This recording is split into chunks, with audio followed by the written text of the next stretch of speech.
So this week, Kelly Browne is back, and she has a new book. It's coming out till March, but you can pre-order it now. Amazon, Barnes & Noble, anywhere you buy books, Target, anywhere. It's called Mindful Forgiveness by Kelly Browne. It is awesome. I got to read it already, and it's so great. It's easy to follow, easy to apply, and it's just a great book. So if you liked her book, 101 Ways to Say Thank You, you will love this one about mindful forgiveness. It's actually about more than just forgiveness. It's about apologizing. It's about recognizing maybe unhealthy relationships. It's a really good book and a very fast read. I read it all in one day. So check it out. Mindful Forgiveness, Kelly Browne. Thank you for coming back every week. Thank you for all your emails and comments and your podcast episode suggestions. I love them. Again, my podcast has moved over, or my website has moved over to birdieboyproductions.com. So if you're looking for me online, I'm at birdieboyproductions.com. Kelly's such a good friend. We have a lot in common. She's a lovely human being, and we had a great conversation. So I hope you enjoy this conversation I have with Kelly Browne. Do I look okay? You do. Because You look all my amazing. ex-boyfriends are going to be watching. Perfect. So Of I course want to they make are. sure. Yeah. Just want to make sure that we're good. You look amazing. Oh my gosh. Thank you so much. Well, time to get your sexy back. Right? Once you hit 56, it's like, oh, wow. You're not 56. I am. And I don't believe that. I'm going to need to mhm. see your driver's license. Yes, ma'am. Yes, ma'am. You look amazing. Thank you so much. I think after taking Ava to school Mm-hmm. and then coming back and having the realization that I've been taking care of children for the last 20 years and I haven't really taken care of myself in the way that I really should have. Mm-hmm. I thought okay, well, I have to make myself the priority. And now what am I going to do? Yeah. So I wish I had done it sooner. Mm-hmm. I wish I had made that time. You do it. You Mhm. take care of yourself every day. I don't know if it's that's the way my mom was. Mm-hmm. And well, not really, but our mom, they didn't really go to the gym in the same way that Right. we do. We have more of an awareness on health. So I'm really trying. Yes. I'm really, really trying to. Well, I think the hard part about being a mom, like we are moms, is that Mhm. in order to be a mom and really do it right, it doesn't leave a lot of free time. You Yes. have to really make it is a huge effort for me to work out 3 days a week. That's 3 hours a week. And you would think, oh, easy, it's just 3 hours a week. But if you really are momming it right and taking care of your house and your family the right way, it is a 24/7 job. So not to mention having, 6 pets, and you have pets, and Yes. everybody needs something all the time. And so it is hard, but you have to, I think what happened for me was I started seeing a decline in my physical strength. Mm-hmm. And I remember that. I Yeah. was like, I can't have this. Right. This is a deal breaker for me. It wasn't what I looked like. It was that I couldn't get up off the floor without a lot of assistance. And I wasn't even overweight. I just was losing muscle mass Right. and losing strength. And so I was like, okay, I can't actually carry on at the pace I'm carrying on and continue to lose strength. So I had to start working out. I had to. But my perspective was, this is no longer ooh, I get to go work out. Yeah. I have to. Because if I don't, then I can't get up off the floor. And Right. what am I going to do when my kids have their kids? I don't want to be that grandma that can't get in the floor. My dad still gets in the floor and plays with my kids. Oh, And I I'm know like, he's the best. That's what I want. Papa J. He's the best. He He is just the left. best. Yeah, it's really, now that I'm actively doing it, so Mhm. it's been maybe 30, 40 days since I've dropped her off at school. I've lost 16 pounds. That's amazing. Trying to eat protein, trying to go to bed early. And I really wish that I had carved the space earlier. Yeah. I really do. So what are you feeling beside how's this changed how you feel? I feel calmer. I feel like I am filling up my cup. I feel like I have honored myself in a way that is important, because now my children see the success of taking care of myself. And also like pulling back from controlling them. Oh, what are you doing? What do you need? Like being in their business all the time. And yeah, so it's been a huge change. And I think I look better. You look amazing. Oh, thank you. You do. You look lighter. Thank and I you. don't mean in pounds. I mean, you look lighter. Your energy looks lighter. Yeah. And your face looks like it's so anti-aging too to work out. Yes. It really is. Yes. It takes care of the bags and the, you know. Not that I had bags. No, none of us do. But you know what I mean. People who do try. have bags. I try. I, use the cream with olive oil, and, I just try to do the simple things so that it's not a lot of maintenance. But yeah, also hot yoga has helped me a lot. Yeah. How has it helped you? It's helped in the sense of where I have to show up at a certain time.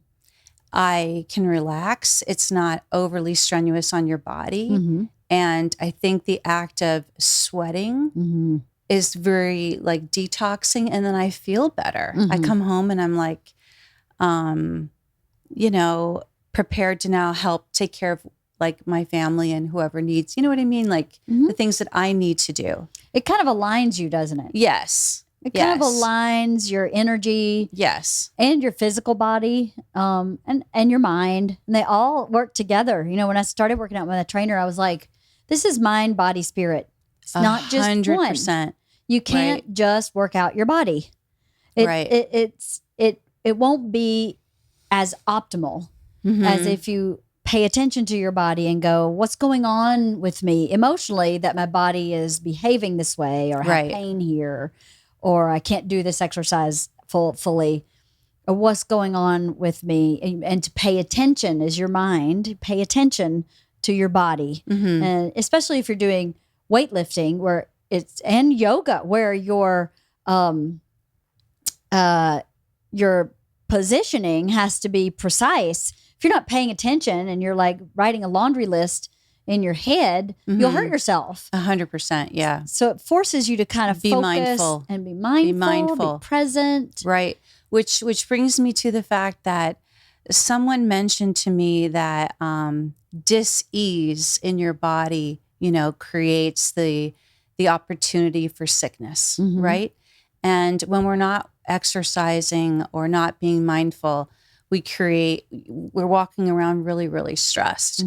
And I feel like, especially at being in your 50s, we have to be so mindful of that now, because people are getting sicker. And if we can do something for our physical self to get that stress out of our body when we don't even I've gone through so much in my life where I wake up with my fists clenched, right? And we've had this conversation before, where you're so upset about what so-and-so did, or you feel like you don't have control over something, and that manifests in your body. And so when we're able to do weightlifting or walking or yoga or biking or whatever it is for our physical self and move it out of the body, it's healing us.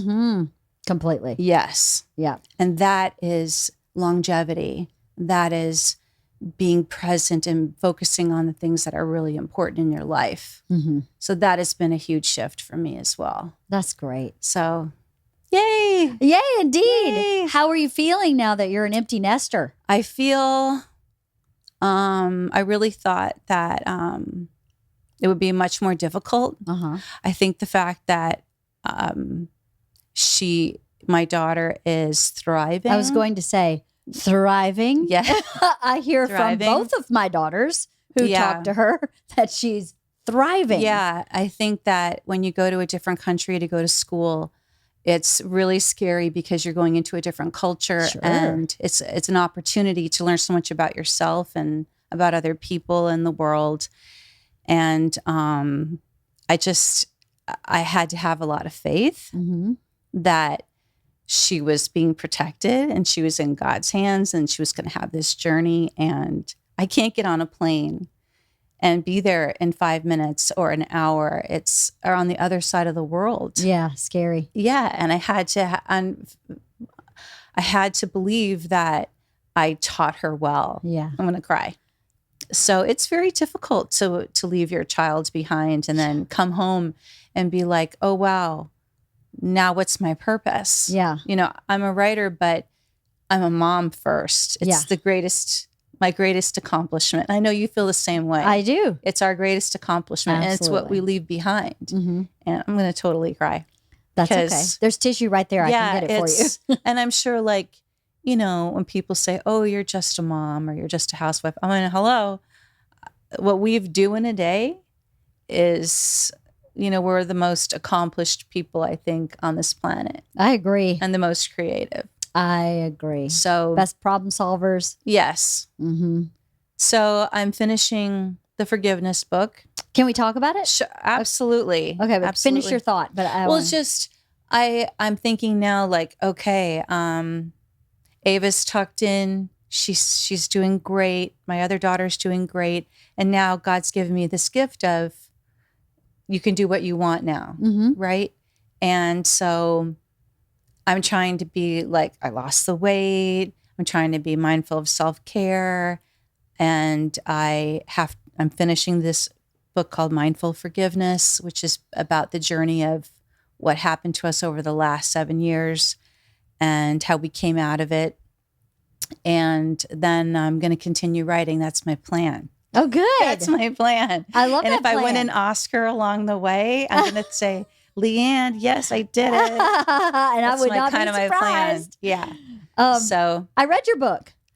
Yay. Well, caveat: I have about 13 pages left. Okay, girl. But I have manuscript. I have not been able to get back to those 13 pages. I read all the book in one sitting. Oh, wow. And then I got pulled. That's okay. And I haven't gotten to go back. What did you think? I think it's amazing. Do you really? Yes, of course. Okay. You know what? Here's what I thought. I thought it was very easy to read. Mm-hmm. I thought it was kind of like a manual. Yes. Like 101 Ways to Say Thank You. Right. Was very much like a manual. Right. In that you could go, oh, I need a thank you card for this occasion. Let me flip to that chapter. Here's this. It wasn't quite that way. Mm-hmm. But I felt like I didn't necessarily have to read it front to back. Right. I could flip to a chapter and read that chapter, or I could put it down for a week and come back and not be lost. Right. It was very easy to follow, really easy to understand, practical applications for everything in the book, exercises that were easy and at the same time made you think and process what you were feeling and going through, but not like you need to write an 8-page essay on the time that, you know. Right. It was much simpler. And I thought it was a great, I don't want this to sound weird, but a great introduction into forgiveness and resentment and good friendships and bad friendships. If you want some deep dive into those things, I didn't feel like it was a deep dive into those things, but I don't know that was your intention. Right. So my intention was all of the forgiveness, like when you go through trauma, right? Or you have broken family relationships or broken romances or friendships, and we hold a grudge and we don't know how to let it go. It's hurting us more than it is the other person who's probably not even thinking about us or caring about it, right? Yeah. Like we can hold things about the girl in the 5th grade who told us we were fat and made fun of us, and that's our self-image, and those words don't belong to us, right? It comes in all shapes and sizes when we least expect it. So most of the books that were on the market, well, first of all, I was asked to write this book several years ago, and I didn't have the depth of experience of, I knew how to write an apology note, but I didn't understand forgiveness because I hadn't been to the ground. I hadn't been through the fire. And after experiencing some levels of trauma in my life, I now understood I couldn't carry this with me. Yeah. It is a choice. It is a choice. 100%. Yeah. We've talked about this before. And So a lot of the books that are out there are based on religious perspective, like a Christian point of view based on the Bible, or just different like affairs. And I thought people really need something that is more universal. Like not everybody is a specific religious way of thinking. Yeah. And they may be Buddhist or maybe Native American or and I resonate with all of these different ideas. And so I thought, like, let's put it down where you can take the jewels of what resonates with you and wisdom from, Denzel Washington or, Desmond Tutu. And I hope that it helps change people's lives. That's really important to me. I think it would. I think it could and would. Because it is so user-friendly. Right. It's very, very user-friendly. That's what I thought. I was like, oh, yeah, this makes it seem easy, even though it's not easy. But the thing that I think that if anybody could learn about forgiveness is a gift you give yourself. It's not something you give the person that you're hating on. It's a gift you give yourself because it is freedom. The only way to freedom from a trauma or a wrong that's been done to you is through forgiveness is the only way. Right. Because you may never get what you need from the other person. They may never understand you, give you an ear, give you the space or time to be able to express yourself, care, agree with you. There's so many different reasons why you may not be able to get what you need to really be released from whatever it is that's holding you. It's the ultimate gift you can give yourself because when you forgive somebody, it clears out so much garbage. It's like the big flush. It just flushes all this shit out of everything. It's amazing what it will do for you. So to have a practical guide that was, like I said, easy to apply, easy to execute the exercises, very easy to follow and understand. I thought this is another great 101 ways. I'm so glad. Say thank you. I loved it. That means so much to me. I really appreciate it, and I really hope that it does change people's lives in the way that it has changed mine and yours. So yes. As you say, not everyone's going to give you what you need. Not everyone's going to come to you and say, I'm really, really sorry I did that to you. And we have to let that go because some people aren't capable of doing it. And some people are no longer here on this earth. Yes, that's true. And, some people won't budge. So you don't have to stay friends with that person. You don't have to continue to make them part of your family. Like we've also talked about this, like the family that you create doesn't have to be blood. That's right. It doesn't. No, it just doesn't. Mine is a combination of the two. Yeah. Yeah. I know your friends, adore you and they are your family. Yes. And they're people that you've chosen to have in your life, not people you're forced to be with. That's right. So, yeah, I'm so honored that you like it, Leanne. I do. I like it. Yay. I found one typo. I'll tell you what it is. Girl, what? I wrote it down. There's one typo where you say we they now. Okay. We they, and I went, it's one of those, but I don't know which one. Okay. But that's the only thing I found. I was like, only one typo is pretty impressive. Well, I'm excited. It should be out in March. Yay, March. That was the next question. March 7th. And how exciting. Yes, thank you. Thank you. I really am. Yeah, it's a book I never thought in a million years I would ever write. Like you wrote it like that too. How long did it take you? Well, I started it like 5 years ago, and then all this crazy stuff happened. I just started writing the proposal. Oh, got it. And then I sold it in I want to say February, and then I wrote it in about 6 weeks. I really, again, all these things you and I talk about. Like I literally prayed and said, "Please, help me, show me." You and I have talked about like how, saying the Our Father and being grateful for what we have and asking for forgiveness and leading your life in a good way. So yeah, I really just asked to be shown. So I can't take credit for it. Well, you can take most credit for it. No, but you know what else? I I found this great book called The Book of Forgiving by Desmond Tutu and his daughter, Mofu Tutu. Mm-hmm.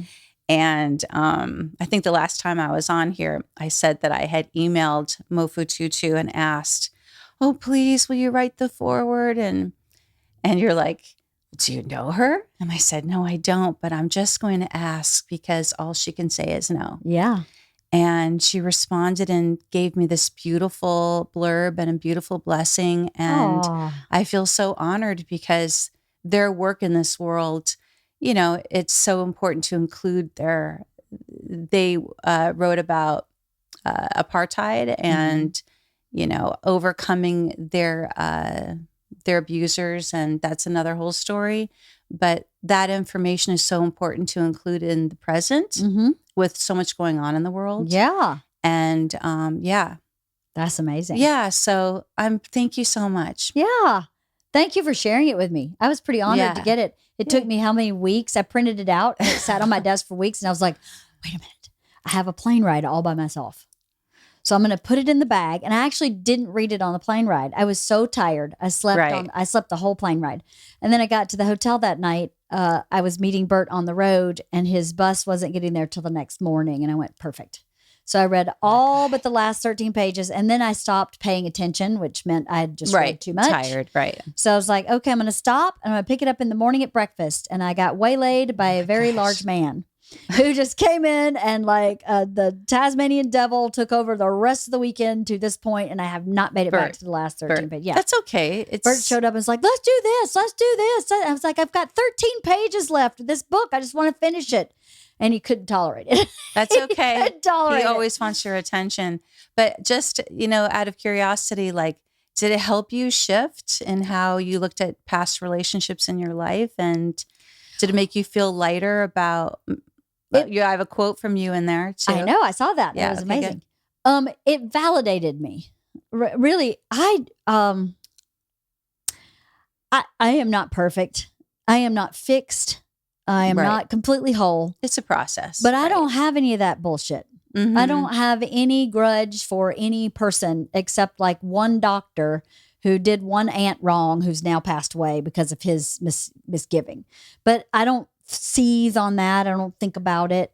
I really don't have any of that. I don't have it anymore. When I kind of cracked the code for myself with my mom, which was the biggest it's the biggest relationship too. Biggest relationship. And it was my biggest place of needing forgiveness, needing to give forgiveness. Once I cracked that code, all the rest of them just kind of faded. So forgiveness to me is almost automatic.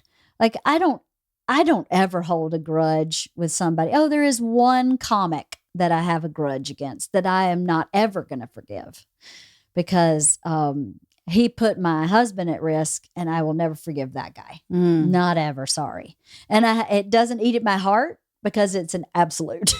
Well, it's almost like you drew a boundary that you're not going to work with this person again. Totally. Right. Yeah. So that's a different way of looking at it. Yeah. Right. It's not. Yeah. But I don't really walk around with that. So it didn't necessarily make me reflect differently on my past relationships. It just confirmed that, yeah, that's what I do. Mm-hmm, and it's become part of who I am today. I was not always that way. So if I'd had your book in my 20s, I think it would have really helped me a lot. Mm-hmm. But I, for whatever reason, figured that out that the prison I was in was my own. And it wasn't my mom. It was me. It was because I couldn't forgive her and let go, and bless her and say, hope you have the best life ever. And thank you for all these amazing things you did for me and gave me. Because there was that too. Sure. So no, I didn't reflect, but I did go, yeah. This is right. This is right. This is right. This is right. Over and over through the whole book. Today's episode is sponsored by Honey Love. I don't know about you, but I freaking hate shapewear. I hate it. I have some shapewear that I had to buy for a wedding that rolls. Like I pull it up under my rib cage and it just rolls down. It's the worst. It's so uncomfortable. And I feel like I have to get completely undressed to go to the bathroom, and I just hate it. I hate it so much that I just refuse to wear it. Well, Honey Love now is doing ladies shapewear, and it is like you don't have anything on. It is so comfortable, does not roll. It looks good. Like you don't look like your granny in a girdle. It actually looks nice and your shape looks amazing when you put it on. It's so comfortable. I just can't stress to you enough how comfortable, because the shapewear I had before was not comfortable. And then if I wore something that was sort of tight, you could see my shapewear under my clothes. That is not the case with Honey Love at all. This shapewear makes you feel like you're not wearing any. Like the other shapewear I had, I felt like I was suffocating. I felt like I was like a sausage in a tube. And this, I just don't feel like I'm wearing anything. It's really comfortable, but it still gives me the shape that I'm looking for. The best-selling Superpower Short has targeted compression technology that distinguishes between areas where you want more support and areas where you need less compression. Their Signature X targets and sculpts your midsection without squeezing your natural curves. It's designed to work with your body, not against it, because those other ones just suck you in places where you can't even breathe. Honey Love has more than just sculpt wear. They have incredibly comfortable bras, tanks, and leggings for everyday support. I have a bra. It is so comfortable. I love their bra. It's all about, I think at any age, but I feel like at my age especially, it's all about comfort. If it's not comfortable, I'm not wearing it. And everything I've put on my body from Honey Love has been extremely comfortable. So no matter what the occasion, you deserve to look and feel your absolute best. Get 20% off at honeylove.com with the code WIFE. That's honeylove.com. The code is WIFE. You get 20% off. Honeylove.com, code is WIFE. Calling all my honeys, you deserve this. You deserve to be comfortable in your shapewear and to look great. So honeylove.com, the code is WIFE. 20% off. Give it a try because you won't be disappointed. I didn't do your exercises because I couldn't have possibly done them. Do you have time? But I did read all of them. I was like, these are great questions. This is a great, but no complicated questions. Right. But I think that if I made it too in depth, I don't think that it would resonate with people in the same way. I agree. As to make it more thought-provoking. Like the Book of Forgiving had the exercise of carrying a stone. Mm-hmm. And if you were to carry, like I'm going to pick this up just as to represent it. Like if you were to carry a stone all day long as the grudge or the thing that you're not letting go of, like how does that benefit you? Like if you're going to eat or you're going into the bathroom or whatever it is, nobody knows that you're carrying the stone. Nobody really cares. And at the end of the day, like, when you put it down, how does that stone feel? Like they don't care. Yeah, they don't same even as it know did you. before. They're not even thinking about you when they go to bed, right? Yeah. But you've carried it all day and you don't need to. Yeah, right. So I think that regardless of whether you actually sit down and are thoughtful about writing answers out or doing it in a journal, it's like enlightening. Oh, that's right. If I had done that, or, there's also, it's not in the book, but I've also seen where people write their grievance on a stone and throw it out into the ocean. No, that is in your book. Oh, it is. Okay. Yeah. I wasn't sure. Because there's so many things I wanted to include. That's bad that I did. That's not going bad. through it right now. That's not bad. But yeah, I was at a hotel in Arizona, and in the hotel they had these beautiful soft, like black soft stones and a Sharpie, and you could write down what you wanted to release and put it out into the desert and leave it there. And then, the earth will wash it away. So it's no longer yours to carry. Right. So it's things like that, when you look at something with a different perspective, it kind of makes sense. And so that's the purpose of trying to do that. So, just one comment, one little quote, one little bit of sage wisdom can alter it or save your life. Yeah, totally. Yeah. I believe that 100%. And especially as a mother, like when we're upset about something, we're carrying that with us, and it alters how we go about our day and interact with our family. It's simmering underneath us, and we don't even realize. Right. And with everything that I had gone through, I had to make a conscious choice to stop thinking about it and being upset and heartbroken, or I had to say, okay, I have to let this go, because now I'm going to pick up my children, bring them home, and I want them to be in a happy environment. So, I mean, you're the same way. So I really appreciate it. I really, really do. Oh, of course. So I think you're the only person in my life that has read it, besides my dad. Okay. And my editor, Darcy, that has read it cover to cover. And, because it's sacred. Of course. Yeah. It's very vulnerable. Sacred. Yeah. And I respect that and appreciate that. And thank you. That means a lot to me that you trusted me with your heart. Yay. Is this a little heart project? Well, we're on the same page with things, and yes, we are. Yeah. So that's my story. I hope that I got to think about the next movie. I was just going to ask you, You're what's only the next as good one? As your next movie, right? What's your next movie? My next thing is, I know I've talked to you about it before, because as a writer, you're a writer as well. Like there's so much like fear. Like, is it going to be good enough? Like, what if I write it and nobody likes it? There's all these crazy fears. And I remember you said to me, Kelly, just write it. Just do it. What do you have to lose? And so I have this idea in my mind. Talked to you about it for like 3 years now. But I had to do this mindful forgiveness first. Is the holiday movie. So that I'm going through the copy edits right now on the mindful forgiveness, and then I'm going to bite the bullet and just write this Christmas movie, and hopefully I am excited, but my background's entertainment, so it's hard. Yeah. It's hard. It is hard. But I'm going to do it. But it's so much fun. Right? I think I will regret it so much if I don't do it. Right. And I'm after you about writing your great ideas. Good Lord, girl. But you are so good. And you do the same thing. You write for everybody else, and you help Bert, and you're just the star maker.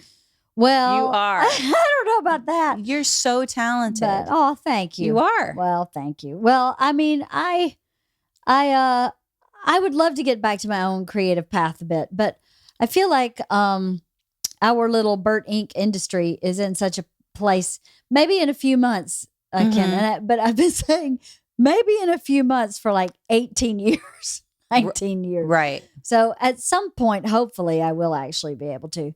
It's so funny. I have a couple ideas for what probably I should write as a book, but I keep thinking maybe I'll just pitch it to somebody and have them make it and just get it out of me.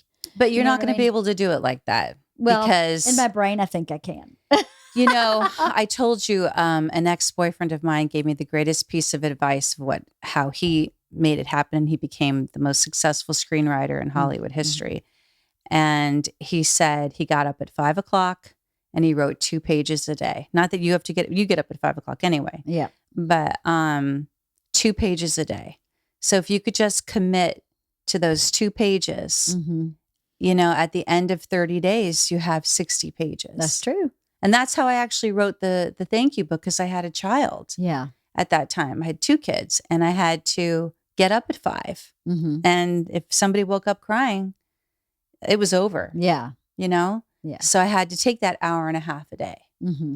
So I know you've got some good stories. I do have a lot of good stories. Yeah.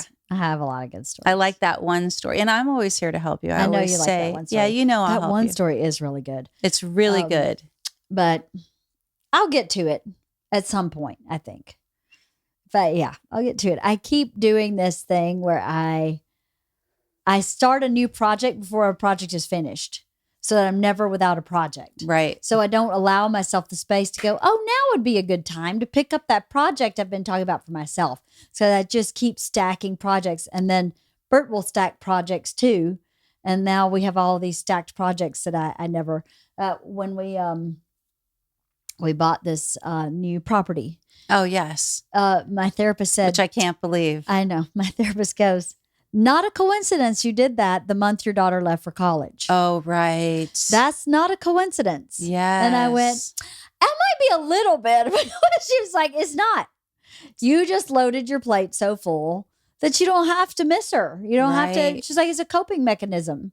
You would, if not this project, it would have been something else. You would have just loaded some big, massive project on your plate that's undeniable, has a deadline, can't be avoided, that you have to do, so you don't have to deal with your daughter leaving. Because I'm not a perfect person, clearly. None of us are. So yeah. When she said that, I was like, dang it. But how are you doing? Because Georgia's not that far away. I'm fine. I keep going. Yeah. I keep feeling bad because I'm not upset. I miss her. Of course. There's a void in my house without her. She's like the heartbeat of the home has changed. Yeah. Right. I miss her. I want to see her.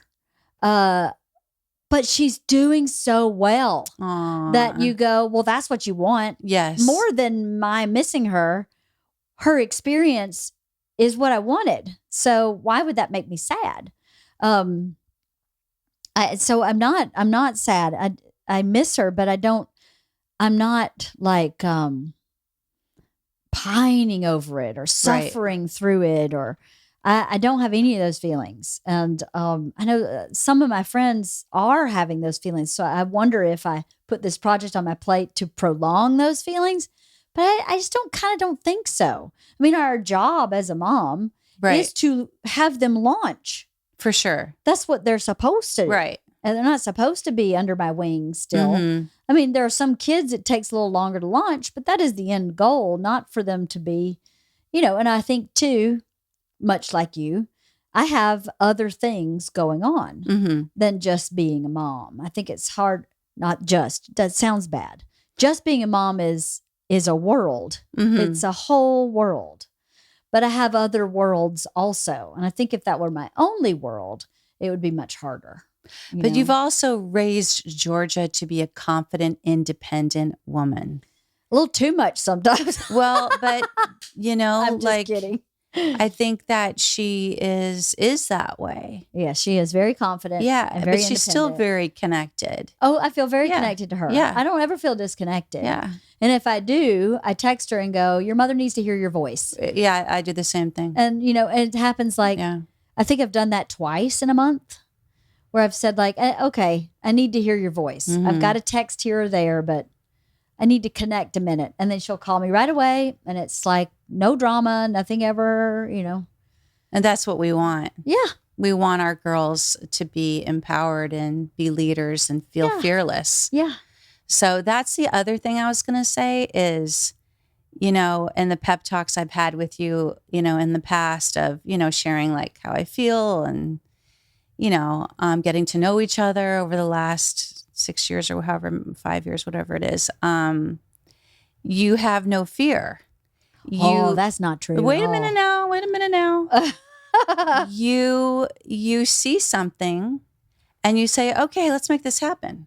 Like, let's build a table or let's do this. You just see it and you see how it's going to go. And you like went and built all that gym equipment. You go in and you set up Bert's show. You made all the merch. Like, you do things that, other people might feel like, oh, well, how would I do that? Oh, I could never do it. You just see it and you execute the plan. Mm-hmm. So I think that's like so inspiring. And like even doing this podcast, like this is such a great gift for other people and learning and sharing your wisdom and, being fearless, being fearless. Well, I don't know that I'm fearless, but I see what you're saying. Yeah. I'm not afraid. I guess maybe I am fearless in some ways. Okay, wait. Clearly, now. I'm afraid of putting my own self in the spotlight in some capacity because I'm not writing or I'm not making that happen. But you are. But You're I feel giving like notes and things like that. I actually am an immediate person. There's an immediate need. Yes. Let's address it. There's an immediate need. Let's address it. And those immediate needs never stop. So that's part of But yeah, I don't know.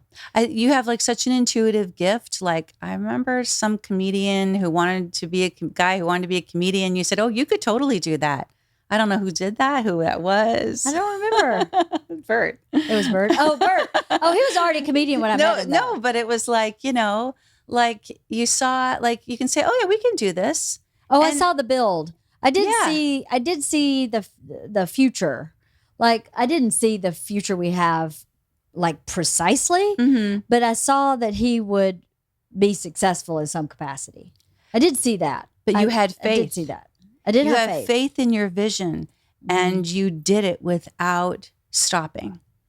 And, again, whether it's building a table with Papa J, you took the case of the diving board, and you turned that into a Restoration Hardware looking table. I was like, girl, what? You did what? You can get a hammer and you can put it up and you can build that spa, the redwood thing. And, that's like really inspiring. Aw, and thanks, I thought like, Kelly. yeah, that's really, we have no limits. We have no limits. We don't. And it's all what we put our mind to. And yeah, so that's been very inspiring for me. Oh, thank you. Thank you very much. I am a very faithful person also. Yes. And I was thinking of this when you're talking about writing your book in 6 weeks. When you're on the right path, the path is effortless. Doesn't mean you don't have to work or it's not hard work, but it means it just flows out of you.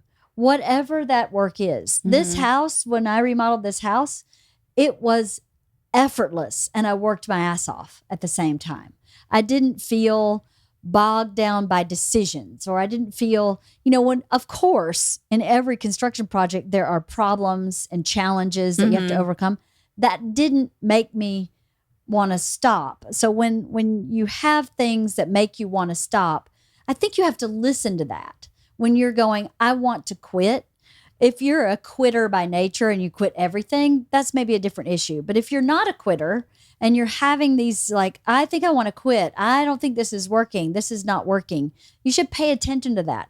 All of that is the universe, is God talking to you and directing you. You just have to listen and pay attention. So I think as I got better at that, as I was in my adult life, I got better and better at that. And then that is what makes you fearless, is listening to that higher self or the higher power or God or whatever you want to call it.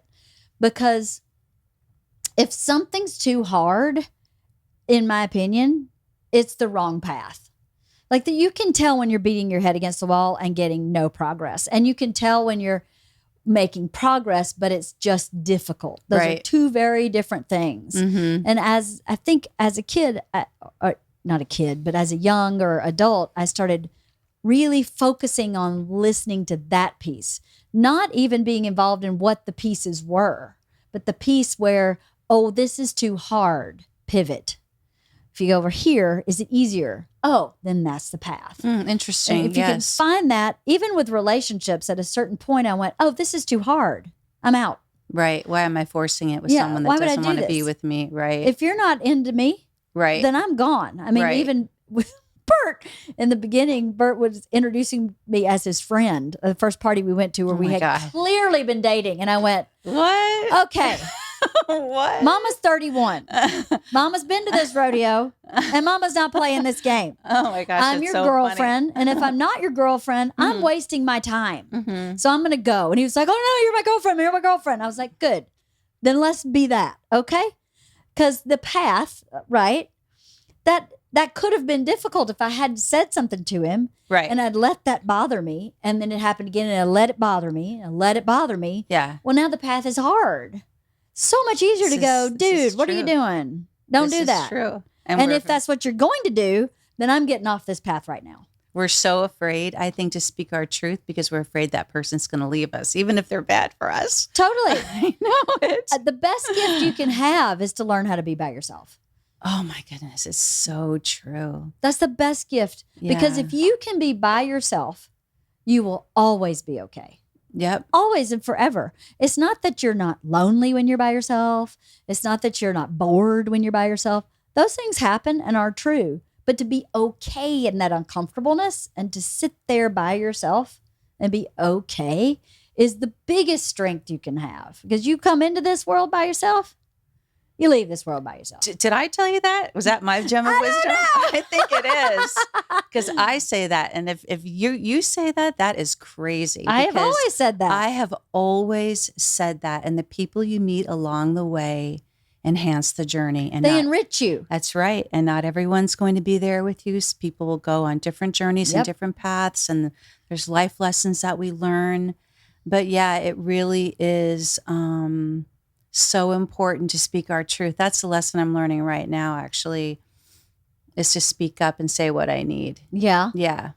It's hard to do sometimes. It's very, very hard. Now, talk about being afraid. It's very scary to think someone's going to leave you, especially someone you've been with for a long time, or or a parent or a sibling who is part of your soul in a certain way. Right. It's really hard. But really, at the end of the day, how you speak your truth is important. You know, you have to speak it in a way that's respectful and kind to the person you're giving it to. Right. In a way that they can hear it, where you can feel heard. It feels really good to go, you asshole, blah, blah, blah. That feels great. Right. But it's not going to get you what you want. You know, if you want to be heard and validated, you have to temper yourself and deliver it with love. Yes. Right. And kindness and compassion and understanding the other person maybe doesn't have your perspective. I feel like we're soulmates. We are soulmates, Kelly. You're just figuring this out. I feel like, where have you been? I know. I feel like this is so true. And I think it's very difficult to get to that place sometimes when you're so upset with somebody, to come from a place of love and compassion and be honest, because, you know, what if they walk away from you? What if they don't like what you have to say because it's become so crazy? But and the what if is you'll be okay. Right. That's the piece to me. If you are really a faithful person who believes in a higher power in whatever capacity you want to call it, then you have to believe that if you are speaking your truth and the result is that person leaves, then that is what was supposed to happen for your health and well-being. Yeah. Not that you want that. Listen, if I said something to Bert and he said, well, I'm out, I would be devastated. I would be devastated. But at my core, I would know that I'm okay. I'm okay. It doesn't mean I'm not unhappy, that I'm not miserable, that I'm not sad, that I'm not in pain. But that's all part of the human experience. Right. And that negative piece of the human experience informs the positive.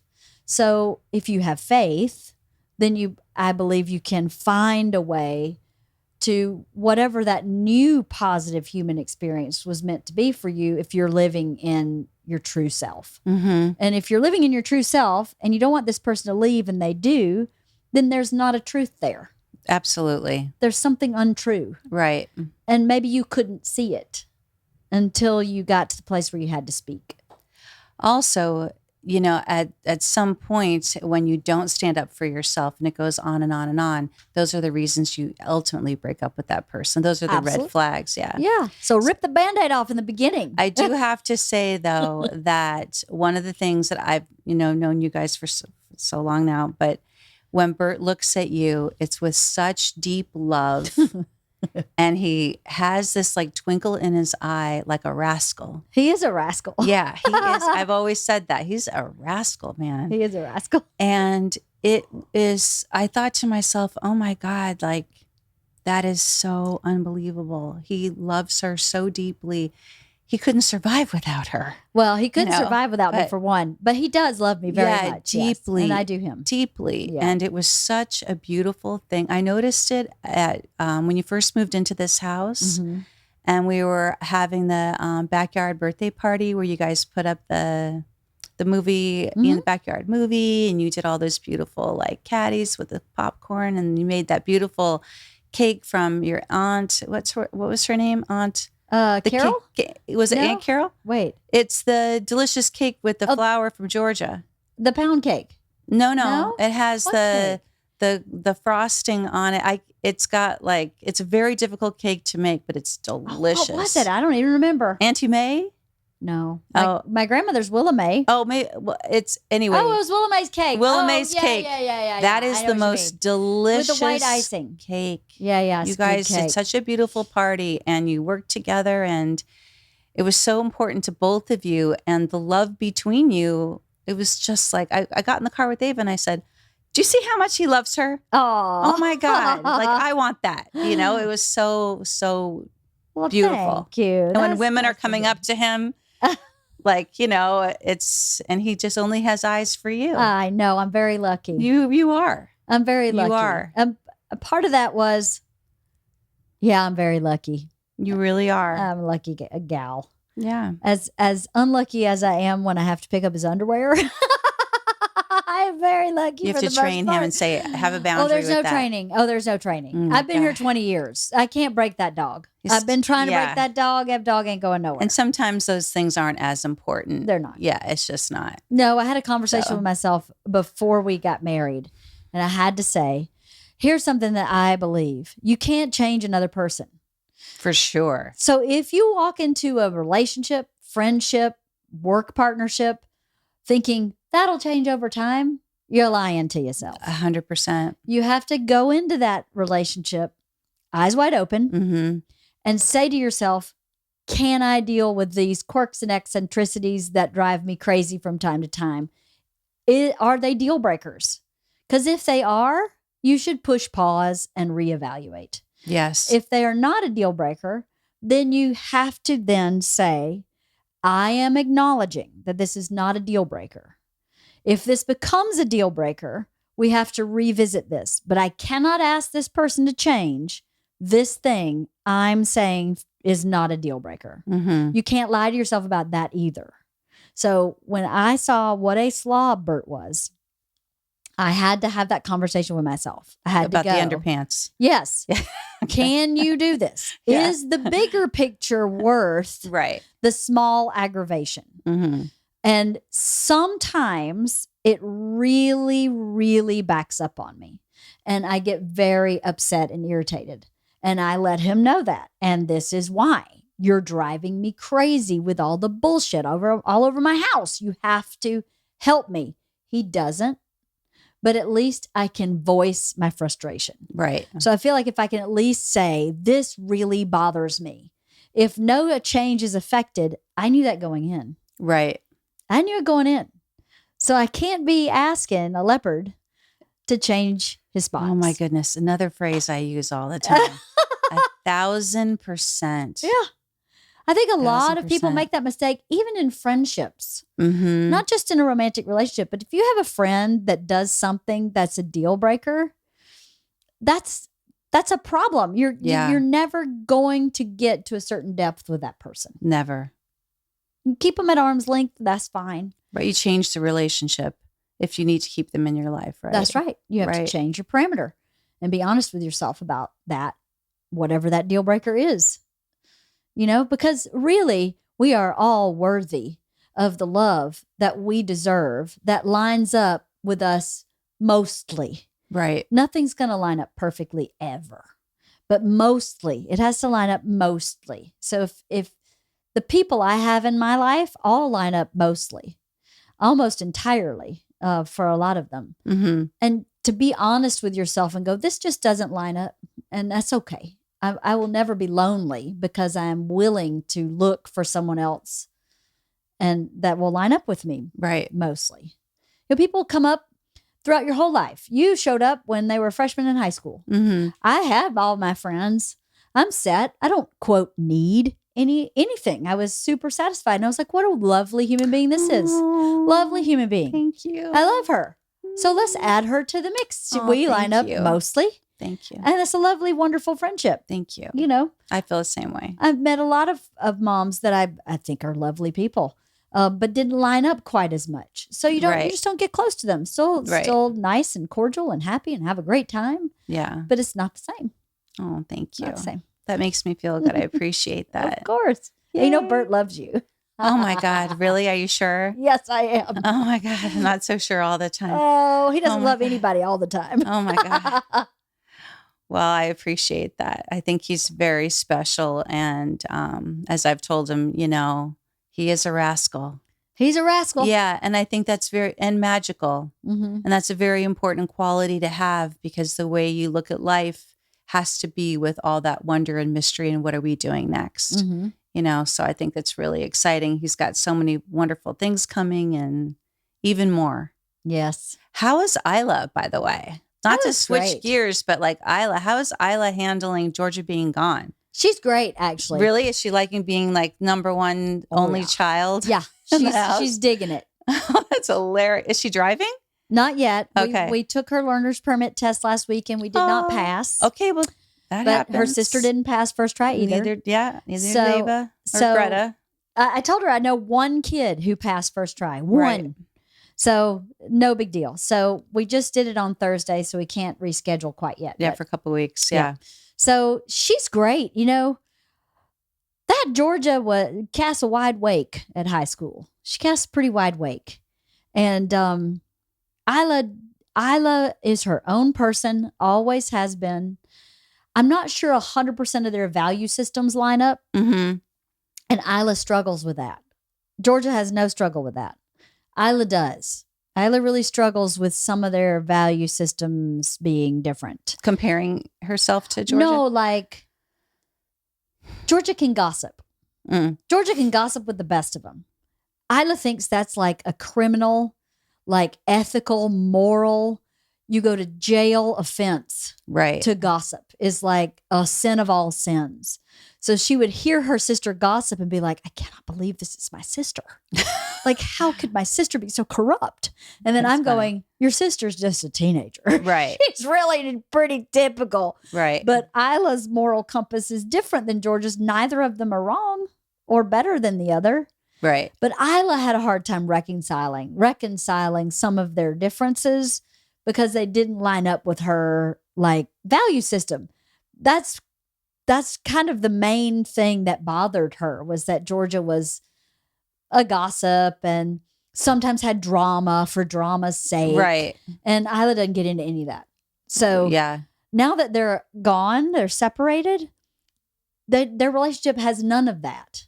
Their relationship has no gossip, no drama, and they're just kind of sisters again. Oh, that's good. So that's good. I mean, Georgia calls Isla quite a bit. So I think Isla was... That's so cute. A little bit of a whoopee for Georgia. And Georgia kind of knew it, but really knows it now that she's gone. So, right. And then Isla has just blossomed at school. She's just like exploded. I'm so glad. She kept herself very under wraps because her big sister was so very kind of big. Yeah. But now Isla's gotten a lot bigger, even though she's not as big in personality not as out there as Georgia is. Everybody always thinks that Isla's like Bert, but Isla's actually not like Bert. Georgia's like Bert. Yeah, I think Isla's more like you. Yeah, it's much more like me. And Georgia's a lot more like Bert. So it's like having Bert as your big sister. Right. And when Bert's out of the way, now she can be like, okay, I can just be myself. And which is really important too for her to have this time with you one-on-one. Yes. It's really important. Yeah, we're having a good time. But also, talking about gossip, they were in a very small school, and they had just come out of COVID, and there was all kinds of dynamics going on, and people changing their lives, especially when they became seniors. And I don't think they were mean-spirited. It was just like, oh, look what so-and-so's doing, or they're going this way or doing that, or, different life perspectives. That's very true. And also they were trying to cram, I think, 2 years into one.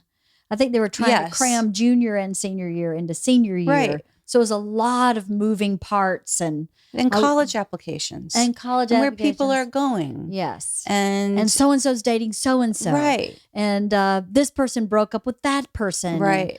And yeah. Yeah. And all of it was fine. It's high school. It's high school. No one was doing massive drugs or anything. It was all just bullshit gossipy stuff. Right. That everybody does in high school. And Isla's just so not that way. She never has been. Isla that way. is much more soulful. And She is. She is. And very much more like an artistic heart. Yes. Yeah. She's very special. sensitive Yeah. in a lot of ways and tough as nails in others. So, oh my goodness. Well, you guys are going to have to go up and visit Georgia and get a little taste of college up there. well, we're going. It's parent weekend this weekend. Oh, it is? Yes, Bert and I are going, but Isla is staying home because the Girl Scouts are going camping. Oh. And she had rather go camping than go see her sister. Oh, and her my sister's gosh. cool with that. They're cool. I think that's good too, that you have that one-on-one with the other daughter. So like my other daughter is now living on her own. And, I think she felt bad that I was going to visit Ava. And so I thought I need to really go have a weekend with Greta. So I'm going next weekend with Greta, just myself. Oh, nice. So that it's, yeah. But it's really important to maintain those independent relationships because then they think that, oh, she's the favorite. Right. She's the favorite. You like her more. Right. Which is another common theme in everything. We have to be aware of that as parents, as mothers, even if we do have a favorite. I don't. I don't have a favorite. I don't have a favorite either. I actually don't have a favorite. I don't either. Mine are so different. Mine too. Yours are very different. Totally different. I love Ava so much. Her little spirit. I've been watching her on Instagram a little bit. You are? Yes. I didn't even know you followed her. Of course. Oh my gosh. And her face, I'm like, oh, she's having so much fun. Yeah. You can just tell by the expressions on her face that she is just full light. It's amazing. Thank you so much. Yeah, it's amazing to watch. I showed Isla a picture of one of the pictures she posted on Instagram. I was like, look at Ava Browne, please. And then Isla said, I'm texting her right now. Oh, did she? Texted. I think she told me she was going to. Oh, that's so sweet. That probably meant so much to Ava. Ava and Isla had a good relationship. Yes. I think they had a really good relationship. Golf team. Yeah, definitely. So, yes, I feel very lucky that Ava's okay and very blessed. Yeah. Very blessed. Yeah. That she's all right. And How's Eric doing with all this? Ava being gone. Yeah. Well, he travels quite a bit. And so, you know how it is. So he's just business as usual. Still talking to her on the phone. We're all FaceTiming her. And, she'll be here in a couple weeks. We have this fundraiser that we're doing in a couple weeks. And I got the invitation for that. And I can't go, but I don't remember why. When is it? Thanksgiving weekend. Oh, so it's my father-in-law's 75th birthday party. Oh, happy birthday. So I can't do it because that's okay. I was like, I have a conflict, but I don't remember. But, I've tried to, as you've done with Girl Scouts, try to implement, giving back throughout their lives. And so we always there's this like charity event every Thanksgiving. And we raise money for all these different philanthropies in Los Angeles. And they rely on this event. I think we raise it's not even that much, like $100,000, but maybe more. But over the course of the last 70 years, we've raised like $3 million. Amazing. Again, you don't think that little bit of charity is making a difference, but we work with West Valley Food Pantry and Operation Gratitude and Motion Picture Television Fund, and we make blankets and show up for people that need us, even if it's just a smile. Just being there, delivering, groceries with one generation. And so, yeah, Ava will be back for that. And she'll begin the holidays. And then hopefully she'll come back to Los Angeles and we have to go through college apps all over again. Why? Because the program she's in is only a 1-year program and then you transfer back. But there's no guarantee that you'll actually, you have to maintain a certain set of criteria, certain grade point average. And so the thought of reapplying to college is just frightening. Yeah. Like in Ava and George's class, some of the girls applied to 23 schools. Jeez. That's just Insanity. Absolutely insane. Yeah. And that process is just overwhelming and time consuming. And, a lot of colleges offered no application fee. So then the girls did it. They just applied to schools that they may not have considered because they had waived the it gets expensive. It does, yeah. So when you're hiring someone to help you, and well, we didn't do that, but because we had been through the process before, but yeah, it's a lot to now have to reapply. So you're going to go through it again with Isla, but oh my gosh, it's a lot. Yeah. It's a lot. Yeah. It is a lot. So we'll see what happens. We'll see what happens. Wow. Yeah. Crazy. I know. So I didn't realize, I thought she was there for 2 years. I don't know why. Well, I hope you're not being psychic on me. Why? You think because I hope that she comes. I want her to come back. Yeah. I miss her. Yeah, of course. I miss her so much. So, she'll be back for the holidays, for Christmas. She's gonna be back for Christmas, but like, how do you come back? She's in Paris. Mm-hmm. How do you come back after having that kind of experience to like your hometown? To LA? How do you come back? I mean, LA is fantastic, and what she wants to do is be in entertainment. But, we've also talked about the artist's way. So I've, your friend Paulina. Yes. And I know you sponsored like an artist's way workshop with Paulina. Yeah. And I did her class. You did? Well, yeah, I did. So we'll talk about that. So I was telling Ava, like, you have to have these experiences in your life to fill up your creative well. Totally. You have to go to museums. You have to go to fairs. You have to smell, what it smells like to smell popcorn in a movie theater or, a farm, and go places because that enriches your life experience. And it all comes from that book, The Artist's Way. Mm-hmm. So yeah, I was scrolling through Instagram and I saw Paulina Pinsky's ad, and wife of the party, and I was like, what? I didn't realize you didn't realize I did it. I had no idea. Yeah. That's amazing. I can't wait to talk to Paulina about it. Yeah. That's great. So I did it, and it was very hard because I was simultaneously writing the book. Uh-huh. She is a very special soul. Isn't she? Very special soul. I agree. I really love her, and she's very dynamic. And yes, so this book is The Artist's Way by Julia Cameron. I did it years and years ago, and that's what made me realize I really needed to write. Mm-hmm. And I realized that my intuition was very, very high. Mm-hmm. And it's very simple, like where you read, like it's based on Alcoholics Anonymous 12-step program. I don't know if you know the book. I did not. And so it's Julia Cameron embraced those concepts and put it into, it's called A Spiritual Path to Higher Creativity. Mm-hmm. And it's not just for someone who wants to be a director or a writer or a painter or whatever. It really applies to all of us. Mm-hmm. And well, problem solving is creativity. And it's also connecting to spirit. Yeah, exactly. Right? Because all of our creativity, all those great painters, I don't know how this idea came to me. Mm-hmm. And when we're being blocked by not being able to forgive somebody or grief, or we get clouded. Mm-hmm. So this book is like a chapter a week with exercises at the end. And then every morning you do the morning pages where you write for 15 minutes, unedited.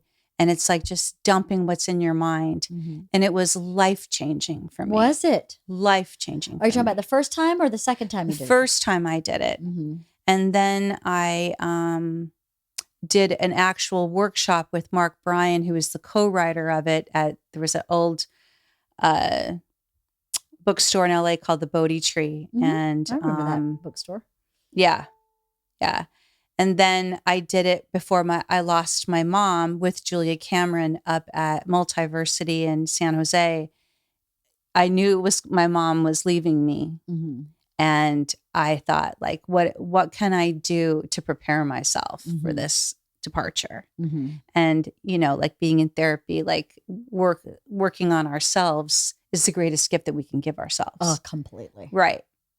So, yeah, it was really wonderful as Ava was, moving on in her life, and as I'm opening up my life to do Paulina's class. I think she's offering it again. It was quite incredible. And a lot of the people that were in the class were your listeners. No way. Yeah. Well, I have to get her back on again. I love talking to her. I could talk to she's the her best. all day long. Yeah. She's such a lovely soul, beautiful human being. She's Fun. got a lot. Full personality. Yes. Yeah. She's adorable. Great writer. Yep. And so I thought about teaching the workshop myself years ago. And so when I saw her, I just jumped in. That's so great. Yay, how cool, Kelly. See Leanne. Yoo-hoo, connecting people. That's awesome. Yay. Well, I can't wait to talk to her about that. That's so great. Yay. I'm glad to hear that a lot of people on there were from Wife the Party. Yes. You know, to me, it doesn't matter how you ask those questions to learn more about who you are and gain depth, as long as you ask them. So if the Artist Way works for people, that's awesome. Mm-hmm. And if it's meditation, that's awesome. If it's journaling, that's awesome. But to do nothing, to ask the question of who am I? Where am I going? What do I want? How did I get here? To have those kind of self-reflective questions, they should be asked on a regular basis. If that's every day, I do it every week when I go to therapy. I spend a minute before therapy really thinking about what I want to talk about that day. Mm-hmm. And a lot of times lately, it's very present day stuff. But back when I was trying to really exorcise a lot of bad behaviors, habits, thought processes, it was about, what do I need to ask? What do I need to know? But you can do that in so many ways that cost no money. Cost no money. You know? Right. It costs no money to buy a journal and start every day with, how are you feeling? Just that question. Yes. And what do I need to know? And listening for the answer. Yes. And writing down whatever it is that you hear, and not thinking, oh, I made this up. Yes. And that's how we build our intuition. Mm-hmm. I think that when you have that, like, especially in the Artist Way, and like the questions that you ask the girls and things like that, like, what are you grateful for? Mm-hmm. I saw that in your book too. Yes. Inspired by you. Inspired by you. Sometimes we don't know what questions to ask to get to the information to help heal ourselves. Mm-hmm. And so when we start on that journey of opening it up, you know, like, it's like an onion where we start realizing, oh, I'm acting that way because of how my mom was. And I didn't realize that she had trauma in her own life, and it really had nothing to do with me, you know? So, and it's like an epiphany. It's like an opening up. And not everybody can afford therapy, you know, but maybe they can get into, you know, Al-Anon or whatever it is, where they can get support in different ways. Yeah, because totally. our mental health is all connected. It is. Really connected. Our health and our mental health is totally connected. Yeah. I will give you an example of this. I've been going to acupuncture. Oh, yeah. Because me too. I'm having menopausal symptoms that were really intense, like night sweats, like changing clothes at night, headaches, weight gain, a lot of menopausal symptoms. And so I was like, you know what? I'm going to try acupuncture. I've never done that before. So she's working on my body, right? And she goes, so, are you constipated? And I go, no, I'm not constipated. I actually have the opposite problem now. And she goes, not constipated? I said, no, I'm definitely not constipated. She goes, were you constipated as a child? And I went, yes. Terribly. Yes. And she goes, oh, supplements. Did you take a lot of supplements as a child? And I went, oh my gosh. Yes, I did. 21 supplements every day. Oh my yes, gosh. I did. And she goes, what was your diet like as a child? Did you not get enough food? And I'm like, I'm coming completely unraveled emotionally in this acupuncture session. And I'm going, crazy. This shit, my brain is going, this shit was so long ago. There's no way this is still in my body. How is it still in my body? And how did she pick it up? I have no idea. Yeah. I haven't been constipated since I lived with my mother. And my whole childhood with my mother, I was constipated. She monitored my bowel movements. I remember that. It was it's very traumatic. the supplements I took, terribly traumatic. And then the food restriction, I always had food. I was never food insecure, but I was very regulated in what I could eat for health reasons because she was such a health nut. But she was a model. She was a model and she needed to keep her weight at a certain thing. So there was no processed food in my house, no sugar of any kind. No, I could only eat these very regimented like foods and that's it. You could only shop at the health food store. In the 70s, the health food store was like very alfalfa sprouts and all that stuff, right? And this woman picked all this up and it totally screwed me up for a week. A whole week I walked around because what happened for me in that acupuncture session, I connected with all those feelings that little girl who was constipated, who was made to take 21 vitamins a day, and who had to eat this certain specific way. She asked me in that moment, she said, you have a lot of sadness. When she said that, I went, that is the adjective for that age. Yes. Was sad. I was so profoundly sad on every level. I wanted to be with my dad. I was in the gay community where there were no children. I was with this mother who was so controlling. There was no happy. It was all sad. And I'm telling you, for a week, I was screwed up. I went to see her on like Tuesday, and on Thursday I had my therapy. And I told her about it. And my therapist was like, the body keeps the score. That's incredible. And I go, but I have worked. Yes. For 30 plus years, 30 years exactly, to not have this be in my body. And it's still there. But it's been cleared now, right, with the acupuncture? I don't think it's cleared. It's been opened and we're still working on it. Because every time I go in there, I'm almost like, I don't want to go back. Right. But of course, I'm going to go back because I am someone who walks through that uncomfortable because I know on the other side of it is freedom, right? That's incredible. You have to walk through that. Right. But man, I am not enjoying it because I feel like that 7, 8, 9, 10, 11-year-old girl who was so profoundly sad. But I can't believe in saying that when you are processing your life in whatever manner, it is never finished, ever. Right. As deep as I've got in my onion peels, I thought this was gone. And boy, one little needle and a couple of questions, and I'm like, are you kidding me? But that's amazing because, I think that certain issues come up in your life where you're able to deal with them now that you have different kinds of wisdom that you've learned along the way. Like you may not have been able to handle it before. Right. Like we've talked about that. Yes, we have. In the past. And, the fact that now it's being hit on and now you're working on it, like, I think it's wonderful, but it's difficult because you don't want to go back and experience those feelings. No. And I felt exactly. Yeah. It was awful. Like the whole time I was on the table, I was like, what if I can get all these needles out of me and just get out of here? Let me just get out. So what did she tell you to do? Like, did she tell you to allow yourself to feel it? Or did she tell you to visualize that leaving your body?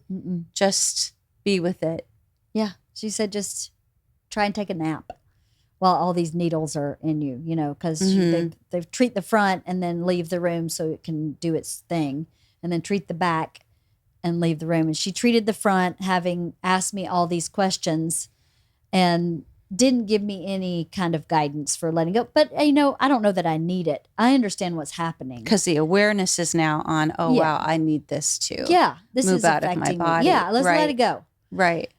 But it didn't, I think it's so large that it's not a one episode thing. It's going to take me a little time to get this out of my physical body. And it probably won't all be gone. It'll be gone for now, as much of it as I can let go. But I was really completely shocked that happened. I couldn't believe it happened. I want to go to her. She's amazing. I think you're going to have to give me her number. I've gone to somebody else, but I think that, it's Chinese medicine. She's Japanese. Okay, well. There's difference in there. All acupuncture is different. It's Okay, I different. definitely want to go because I Okay. feel like any kind of healing like that is so good for you. But it's true. Somebody said to me, it took time. Like when something happens, it builds up, it builds up, it builds up, it builds up. So it's not like you can just shut your feelings off like a light switch. It takes time and patience and a lot of love to let it go. Yes. It's an unraveling. It is an unraveling. It's an unraveling more than just a dropping something. Right. It's unravels a little bit. She's been an acupuncturist for a long time. I am positive she knows that this is an emotional process for people. Oh, sure. But that is not her focus. Her focus is, what are your symptoms? Let's address what's causing these symptoms and see what I feel in your body, and let's go from there. I did not walk in there thinking that she was an emotional exorcist. Right. Just that she was going to help me balance my hormonal issues. But I know I found her from Sandy, my friend Sandy. Love Sandy. I know. Her friend also is going to see her and is having similar experiences where she's having massive emotional upheaval, crying, not in the office. I was crying that whole week for no reason, but I knew the reason. Do you know what I mean? Mm-hmm. I knew what was going on. I was getting all this out of my body. But Sandy's friend's having a similar experience, and her friend has had some trauma. So I think it's a byproduct of this woman really knowing what she's doing with acupuncture.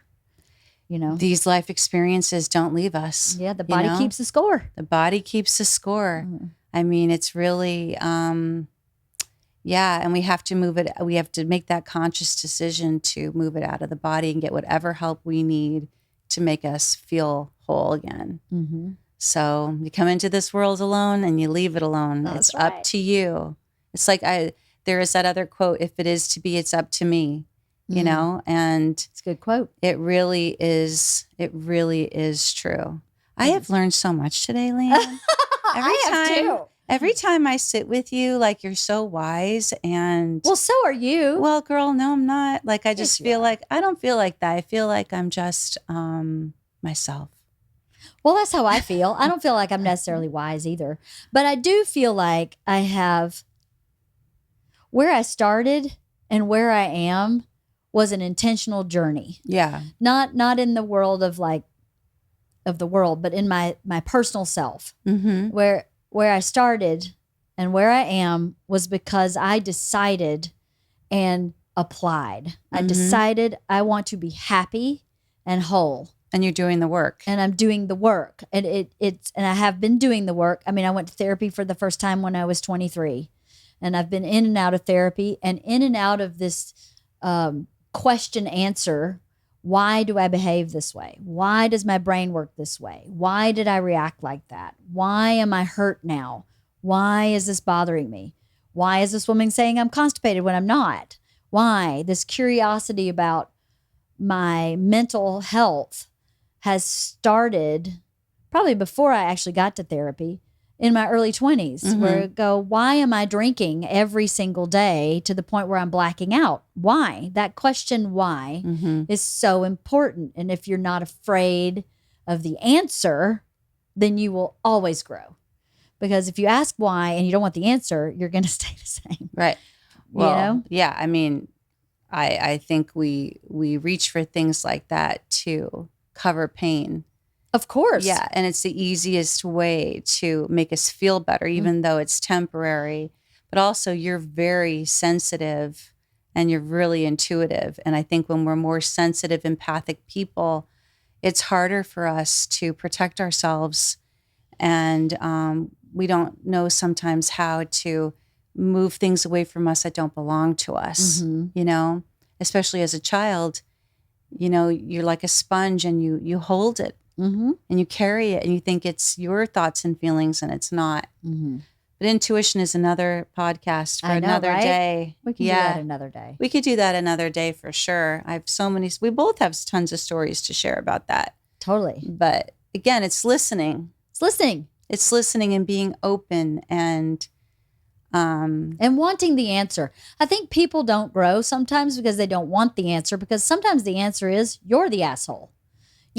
it's hard for you Yeah. to be the asshole. Right. Sometimes you're the asshole. Right. So you have to be willing to accept, acknowledge, and feel the yuckiness that comes with you being the problem. You know, if you're serially making the same mistake, it's not the other person. If you're making the same mistake over and over again with different people, you're the problem. And that why, that being able to answer that why honestly, even if the honest answer means you're the schmuck, is so brave. Mm-hmm. But it's actually the easiest thing ever because you can't fix it Right. if you don't see that you're the problem in certain scenarios. And be willing. Yes. And be willing to have the wisdom to change. Yes. And ask for help. Yes. And Yeah. to say, if not this, then what? Right. And help me figure out what is. When I Yeah. figured out I was in love with Bert, I immediately went back into therapy because I said to myself, I do not know how to do this in a healthy way. Wow. All of my roadmaps are unhealthy. So for me to presume that I'm going to know how to make this one healthy is really, really ignorant because I have no knowledge or education or roadmap for how this is supposed to work in my Right. personal experience. With all the divorces between my two parents, I didn't have it. So I had the wisdom enough to go, this is above my pay grade. Right. So if I want to actually stay married to this guy, I'm going to need some help. And I don't have a mom I can call and go, hey, what happens if you do this? Because if I called her, she'd say, divorce him. Right. Or I couldn't call her anyway because Right. we didn't have a relationship. And you're So- changing the karma now for your children, you know, Yeah. by getting that wisdom.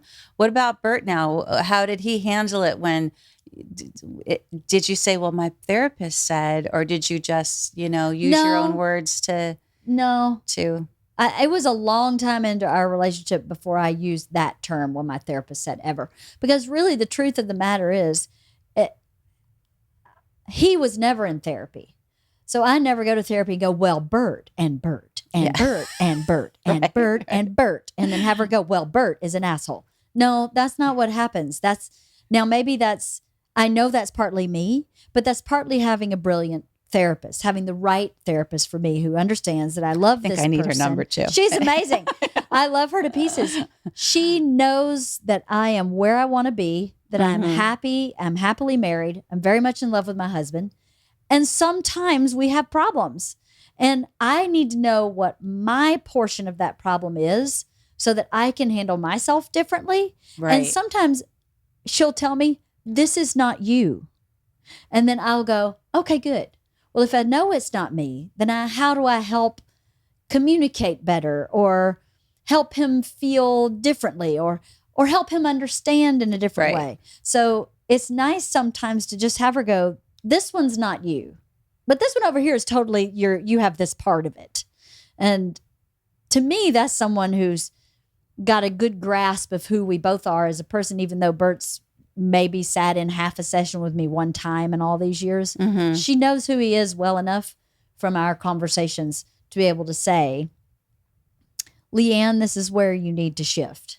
And I listen to her because she's always right. She's never been wrong. And coming from a good place of love. Yes. Right. Yes. And she was happily married. Her husband has passed away, Aw. but they were so happily married. And so then that's what you want. Their marriage Yeah. doesn't need to look like mine, Right. but clearly they figured out how to negotiate each other's wants and needs to be happy together for years. So that's all I want. Right. I don't want him to acquiesce to me, and I'm definitely Oh. not acquiescing to him. Well, right. Well, So- you don't. You're more like partners. We are. Right. And We're like BFFs. like even when he did your birthday party, it was so important to him. Yeah. I was like, I got this DM on Instagram. I'm like, what is this? What is this?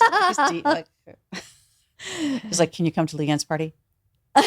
Text me. Oh, here's my phone number. I'm like, okay. I'm like, that was yesterday. I don't even look at my Instagram. It was a fast turnaround. That Yeah, party. it was a fast, and it was really. He's like, you have to come. I was like, yeah, I'm coming. Can I bring my husband? Like, of course I'm coming. I'll be on the dance floor. I'll be first Yeah. on the dance floor. Yeah. Yeah. So, but I think the other thing here is that Bert knows that you're coming from a loving and supporting place and you're doing the work that you need on yourself, that you're not coming at him with an agenda or being manipulative or being a bitch or whatever it is. Mm-mm. And so that is also integral to the partnership of the marriage. It is. And that changes the dynamic of everything, is that Yes. he knows that you have his best interests at heart, and he likewise. Yes, it's Completely very true. likewise. Very true. Yeah. Yeah. And it's evident. It's evident. Yeah. Thank you. So you're a success story. Yay, Leah! Aren't we all in our own little way? Yeah. Well, I'm so proud of you for this book. Oh, I girl, can't thank believe you did it so you. fast. It's really Oh. impressive. Well, lots of thought. Yeah. And I went to trauma therapy too. So lots of things I learned that, to share with other people and life experience and things I did. I probably wish I had done better. I mean, we're all that way, but, and things that I hope I could, little jewels to share with other people in a universal urban, dynamic. So I'm so blessed and I so appreciate you. Oh, I feel the same way about you, Kelly. Yay, I'm so You glad. inspire me too. You wrote a damn book. You wrote 2. That's amazing. I've written 5. You've written 5? Wait, Wait, where are the other 3? So the first, so the thank you notebook was revised. And it was completely revised. So it became a new book, 2008, and then 2015. And so 101 Ways to Say Thank You. 2015, I also did a children's version of the book. That's right. I forgot. Everyone listening needs to buy the children's book. Agreed. Because every child and teenager should have it. It covers holidays. It covers spiritual events in our lives, birthdays. It makes it so much easier to hand your child the book and say, here's a little guideline so you can learn how to do it, rather than you trying to do it for them or whatever. And then the thank you notebook was sold. Well, I'm sorry. It was we redid it again in this year, 2022. And it was sold to Adams Media, Simon & Schuster, with a new cover and It's beautiful. New things. I think it's so pretty. I hope is. it gets in paper source. Yeah, it's my dream. It's beautiful. Yeah. Thank you. And then that was I wasn't expecting that to happen. That happened just suddenly happened. And then the sorry book, I called it the sorry book, but it was Mindful Forgiveness, was what I started writing after I came out of all this trauma. And so that's number 5. Wowza. Yeah. I never thought, Leanne, I would ever do this. No. Never. Why not? I never thought in a million years I would ever write a book. It just happened. I decided after working in television and motion picture development and production, I wanted to be a writer. It's very difficult as a woman, as you know, for people to recognize you as a writer. Yes, it is. It's been really hard. I've written a lot of things and rewritten scripts, and I'm very good with talent and recognizing ideas and things like that. And, everybody wants, this is 20 years ago, people wanted to take what I wrote and take credit for it. And it was very difficult. So I thought, what can I write that people need? And when I wrote my thank you notes for my wedding, we got so many phone calls, my husband did, and I'd saved them all on the computer because we didn't have any money. And I kept ripping up the paper because I was making mistakes. So I wrote them on the computer and then just copied it. Got it. So that's how it happened. And then it became a best-selling book. Yeah. So It's a great book. I know. And I'm still shocked. I'm shocked, but I feel really blessed, and I feel really good that I've left something that my children are proud of. Yeah. So now I got to get back on and write the Christmas movie that I've always wanted to write. That's so exciting. So you think I'll do it? Yeah, I do. say that. Do you think I'll do it? Yeah, I do. Think I'll You will. sell it? You'll totally do it. Yeah. I hope so. Yes. I think it'll be It's great. a little personal, the story. So there's 100 Christmas movies that get made a year, from Netflix. So many. To Hallmark, to It's a Lifetime. hot commodity. Yeah. Somebody will buy it for sure. And my old intern, his name is Larry Grimaldi. He's now one of the top Christmas movie producers. No. Yes. And I'm so proud of him. And we've reconnected recently on LinkedIn. But so yeah, he's my first one I'm going to hit up. Heck So, yeah. Yeah. Well, I can't wait to read that too. Oh, will you? I will, of Okay. course. I'll read anything you write, Kelly. Okay. Obviously. And then we'll do a book together. Totally. Yes. At some point. You have to do it. I will. I guess, sometime. I will when I have time. I'm not going to let you not do it. Well. It's easy. It's not easy, but it's important for you to do it. It's not as hard as I might think. Yeah. Yeah. I get it. 2 pages a day. 2 pages a day. 2 pages a day. 2 pages a day. I'll see if I can start doing that. Well, thank you for coming. Thank you for having me. Thank you for sharing your book with me. I can't wait for people to actually buy it. March when? Do you know? It's up for pre-sale now across all book platforms. Is it really? It's on Target. It's on Amazon. It's on Simon & Schuster. It's on BarnesandNoble.com. Mindful Forgiveness. Books A Million. Yeah. It's actually 101 ways to create mindful forgiveness. Okay. By Kelly Browne. By Kelly Browne. Amazing. C'est moi. Congratulations. Thank you so much. Tell your lovely daughters hello and your husband. Likewise. Okay. Yes. I love you, Kelly Browne. I love you. Oh my God. I'll be back tomorrow.